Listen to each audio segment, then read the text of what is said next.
Alright, so it's morning. I'm going to clean out this fire and take the ashes outside. Okay, I'm going outside. I should bring a basket and gather some turf. Okay, if I'm gonna go outside, I should bring my gloves. I can cut some wood and bring it back in on the same journey. So all of a sudden, like you're loading up like some kind of a pack mule. I went to gather some wood today, some old trees, and I loaded up this kind of cart, and it had a flat tire, so there was no way I was going to get this thing uphill. Then of course you have to tend to the flat tire, and then I was like, okay, I have a puncture repair kit.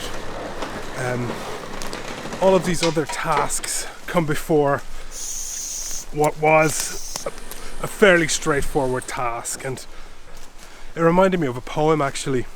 What a girl called the Dailiness of Life, adding an errand to your errand, saying, since you're up, making you a means to a means to a means, is well water, pumped from an old well at the bottom of the world. The pump you pump the water from is rusty and hard to move and absurd. A squirrel wheel, a sick squirrel turns slowly through the sunny inexorable hours, and yet sometimes the wheel turns of its own weight.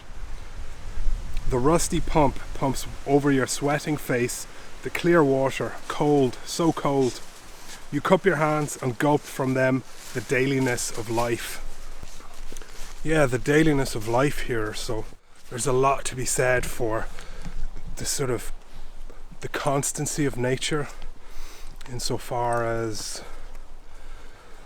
it's not particularly the weather as such, but the changing quality of everything is constant. It's like I don't know how to describe that.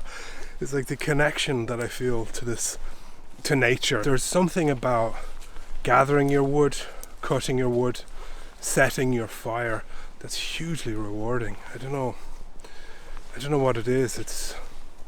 I've had many jobs in my life where I guess I just felt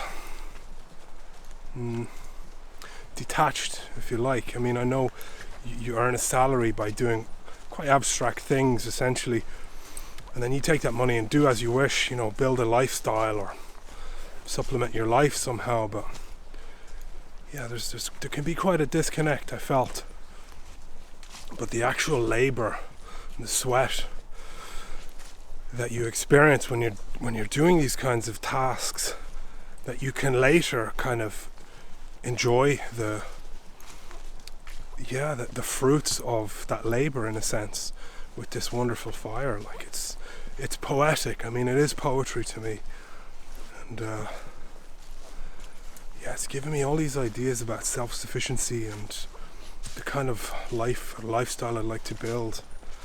I know it's in the midst of a pandemic and everything, but always good to be caught by these new ideas, to feel some sort of a draw to them, and then you can set them on paper and you can start to explore them and see if they have any substance, if they fill out or if they dissipate, so very good.